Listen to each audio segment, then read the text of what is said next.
Alrighty, we're back in the shop with an update with the 59 Chevy rebuild. The cab is now all primed. We got most of our body work done. We got the dash sanded and primed. I know right here at the radio that was bad, but we're gonna cut that out and end up putting a solid piece in there.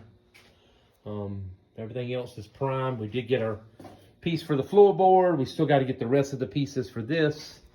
Our fenders are primed and just about ready for paint. Ouch. And we got another one over here that's just about ready.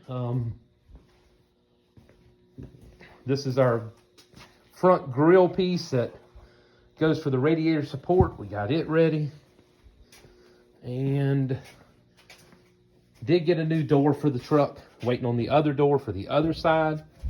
And of course the top radiator support where your hood latch goes. But she's coming along good. Hopefully we'll have it done and this thing painted probably by the end of the month, I hope. And then it'll go back on the frame and it'll go over to our other place and things will start going back on it and getting it done. All right, that's it for tonight. We'll get some more done Friday and Saturday. Thanks for viewing.